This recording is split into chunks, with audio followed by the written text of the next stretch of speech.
Hello, guitar. Today we are looking at some more chords.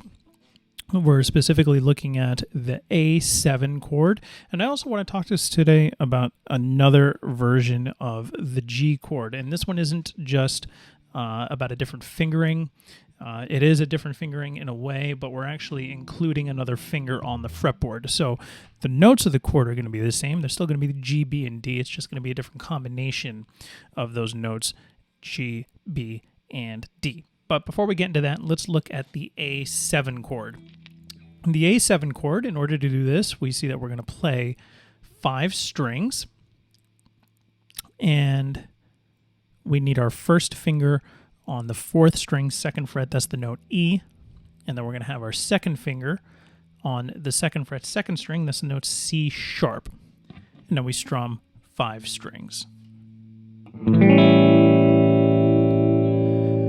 So I like to think of this as the D major shape, how we had 1 and 2 spread by 1 string, how we had it on A and F sharp. And now we need to know that because when we transition from D to A7, all we're going to do is pick up that 3rd finger and then move fingers 1 and 2 together at the same time, 1 string thicker.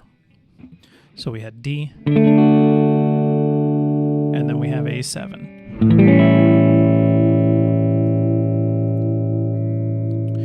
So if we take a look at exercise 95, we can see that we're going to shift between D to A7, eventually A7 back to D. So this is a good exercise just to practice by itself, using 3/4 time because that's what the exercise is in. Just practicing going back and forth between D and A7 as those dotted half notes. 2, 3. Just getting used to the transition.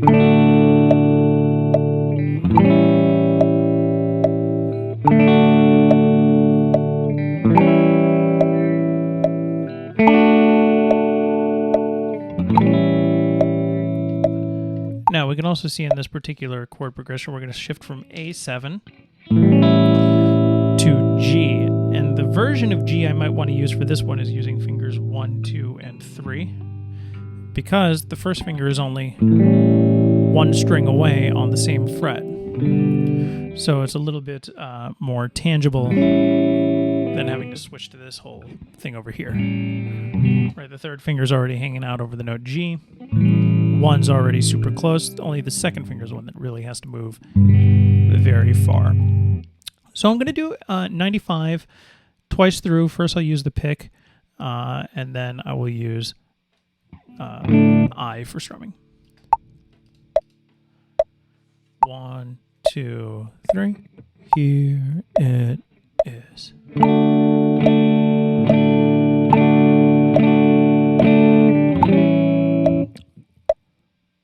I actually mentioned I was going to do that as dotted half notes. 1, 2, 3. Here it is.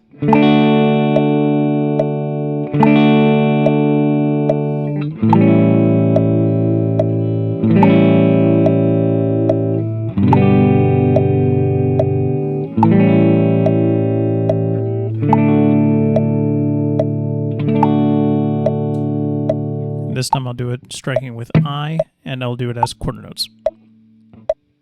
Here it is.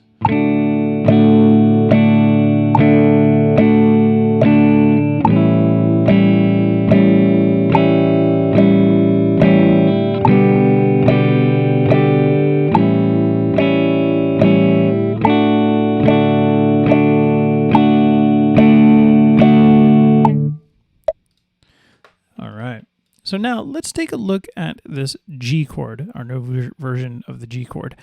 You can see that instead of having the 3rd finger on the 1st string, 3rd fret, it's moved up to the 3rd fret of the 2nd string. What that does is it allows room for us to now add a finger. We're going to add our pinky, the 4th finger, to the 3rd fret 1st string, where that 3rd finger used to be.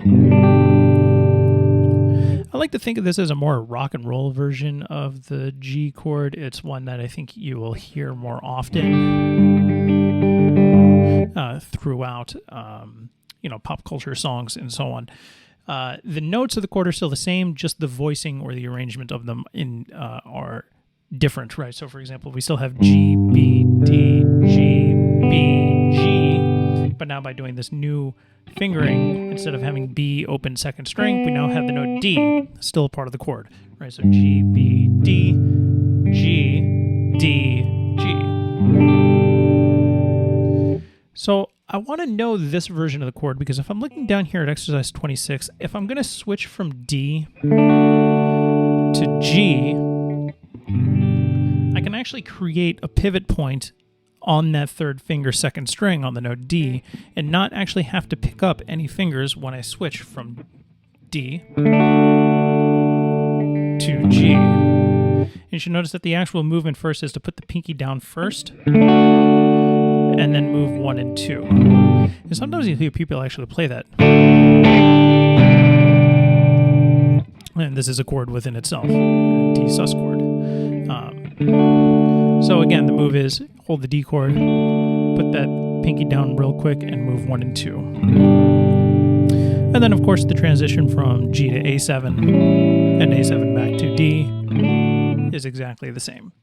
So I'm going to go ahead and play this exercise here. I'm going to slow down the tempo a little bit so we can hear it clearly. First I'll use a pick, then I'll use striking with just finger I. And then you can go ahead and play along after we do the listen. This, again, is that same repeating rhythm of 1, 2, and 3, 4, and 1, 2, and 3, and 4, and we've seen it in previous exercises. So here it is, using the new version of the G chord, our new A7 chord, and first with a pick, then striking with I. Here it is.